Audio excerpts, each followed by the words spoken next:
òwe Yorùbá kan ló sọ wípé tí ọmọ ò bá jọ ṣòkòtò wọn ló máa jọ kíjìpá. Ẹ jọ̀ọ́ mo fẹ́ kẹ́ bá mi táàgì àwọn àfáà ńlá tán máa wá sórí Facebook tán máa wá ń ṣépè yẹn. Mo fẹ́ kẹ́ bá mi share kó dọ́dọ̀ wọn. Ẹ jọ̀ọ́ ṣé ẹwà Islam tẹ́ ń sọ fún wa nìní? Ṣé àlàáfíà tó wà nínú Islam tẹ́ ń sọ fún wa ní? Ilé lẹ́dẹ́ bá ogún o. Ilé lẹ́dẹ́ bá ogún. Ẹ wo àwọn Saudi Arabia tán gbé ẹ̀sìn wá fún yín. Ẹ wò bí wọ́n ṣe ń ṣe nínú ilé mọ́ṣáláṣí tẹ́ pè nílé Allah. Tẹ́yin Muslim náà tẹ́ ẹ̀ bá mọ nǹkan tó ń pè ní kéwú. Tẹ́ ẹ̀ ń ka kéwú tí kéwú yẹn ò yé yín dáadáa. Wọ́n ti bá yín yí sí Yorùbá. Ẹ bẹ̀rẹ̀ sí ní máa kà á ní Yorùbá. Ẹ lè mọ̀ wípé jàgídíjàgan náà fi pinlẹ̀. Ìwà jàgídíjàgan tẹ̀dẹ̀ ń kà nínú kéwú yẹn. Òun ló ń mọ yín lára ẹ̀yin àfáà ìrọ̀lẹ́ ayé, ẹ̀yin ìmáàmù ìrọ̀lẹ́ ayé, ẹ̀yin aláàjì ìrọ̀lẹ́ ayé. Ìwà yẹn ló ń mọ yín lára tẹ́ ṣe máa wá sórí Facebook tó ṣe máa dà bí ogun kó dìjà. Ẹ fi ọjọ́ kan wá sórí Facebook wá preach àlàáfíà rẹ̀. Tẹ́ bá lè fẹ́ preach àlàáfíà gan ẹ fẹ́ fi wá ta àbùkù ẹ̀sìn ẹlẹ́sìn ni. Ìjà bí wàhálà bí àìní àmì ìdáríjì. Kí ló dé sójú òkín tí yín ni? Mo believe pé gbogbo ẹ̀yin Muslim tẹ́ òṣùká yín ńlá yẹn. Tẹ́ jẹ́ imam, tẹ́ jẹ́ aláàjì. Ó yẹ kẹ́ máa ṣe meeting pàdé àpapọ̀ pẹ̀lú àwọn Saudi Arabia lọ sí Dubai lọ sí gbogbo ẹ̀ níbi táwọn Muslim ti gbilẹ̀. Ó yẹ kẹ́ máa ṣe meeting pẹ̀lú wọn. Kẹ́ máa sọ fún wọn wípé bọ́n ṣe ń ṣe yìí ó ti sọ yín da wèrè nílẹ̀ Yorùbá. Ó ti sọ yín da oníjàgídíjàgan nílẹ̀ Yorùbá. Ó ti sọ yín da ẹni tí ò ní láárí mọ́, ẹni tí wọ́n ń pè lẹ́ni tí ò ní làákàyè nílẹ̀ Yorùbá. Ẹ̀yin á wá sórí Facebook ẹ bẹ̀rẹ̀ ìpè. Bẹ́ẹ̀ ni èèyàn kan á kú lẹ́ni ẹlẹ́yàn kan máa kú lọ́la. Gbogbo agbára tẹ́ fi ń jà lórí Facebook yẹn. Ẹ̀yin aláàjì gbogbo agbára tẹ́ fi ń lé ẹnu bèrè lórí Facebook yẹn. President yín Muslim ni. Igbákejì ẹ̀ Muslim ni. Gbogbo nǹkan tó ń lọ ní Nàìjíríà ẹ fi agbára yẹn ẹ fi fight. Ẹ fi fight sí Nàìjíríà wípé ẹ fẹ́ kí nǹkan dá, ẹ fẹ́ kó ń jẹ wálẹ̀ ọ ẹ tẹ̀ fẹ́ ká pín kó ní kálukú máa lọ. Ṣùgbọ́n torí pé jàgídíjàgan náà fi pinlẹ̀ sí ìdà náà fi pinlẹ̀ ibi tá ẹ ti wá.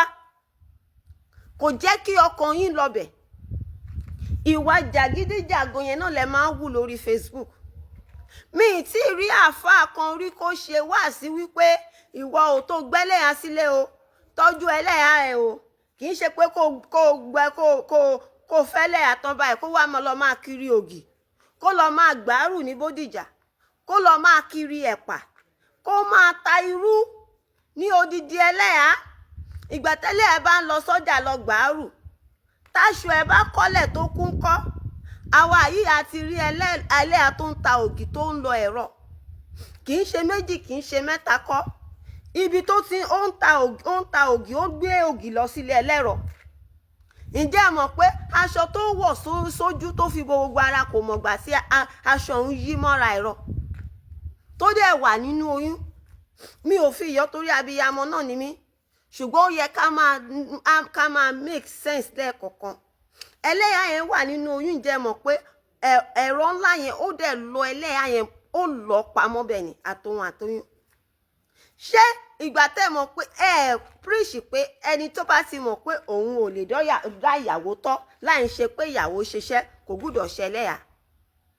Bí ìjà bí wàhálà lẹ́yìn máa ń bá kiri kí ló dé gan? Kí ló dé gan? Ẹ wo bí tán ti bá yín gbé ẹ̀sìn wá náà ẹ wò bọ́n ṣe ń ṣe. Gbogbo nǹkan tó dẹ̀ wà nínú Quran nǹkan ogun ni, kò sí kankan, kò sí oògùn gan pé orí ń fọ́ mi jẹ́ kí n wo oògùn tó lè wo orí fífọ́ ẹyọ kan kò sí nínú Quran. Tó bá ní àáfà tó sọ pé òun tọ́jú èèyàn, òun ṣe oògùn síyàn, òun ṣe gbogbo ẹ̀ síyàn, kókó síta tó bá ti dá lójú ibi tó bá ti rí nínú Quran, nínú kó jẹ́ wípé ó súnmọ́ àwọn babaláwo àgbàlagbà, nínú kó jẹ́ wípé bàbá ẹ̀ ń ṣe awo tẹ́lẹ̀, ọ̀ nínú kó jẹ́ wípé òun fúnra ara ẹ̀ ó lọ kọ́ṣẹ́ awo kó tó di pé wá yìí sí àáfà tó fi àáfà bojú. Kò sí oògùn orí fífọ́ ẹyọ kan báyìí tó lè wo orí fífọ́ ọ̀ tó lè jẹ́ kó rí fọ́yàn pa nínú Quran. òun ni mo ṣe ń wo bàbá tó sọ pé òun máa fi tàbí àdá tó lóun máa fi pààyàn. Nǹkan tí ò lè tú ayé èèyàn ṣe tó fẹ́ fi pààyàn. Ṣé ẹ ráyé wá bẹ́yẹ? Ṣé religion of peace lélẹ́yìn ni àbí religion of pieces? Ìwà yẹn ẹ di ṣe ilé yẹn ó dẹ̀ gbé yín déta. Ìwà yẹn ẹ dẹ̀ wú ẹ tún wù lórí Facebook. Bí ìjà gídíjàgan, bí ìjà, bí wàhálà. Àwa ayé ti rí oríṣiríṣi àfáà torí mi ò kàn mọ̀ nípa nǹkan bí kéwú níbọ̀ mo bá àwọn àfáà gbé dáadáa.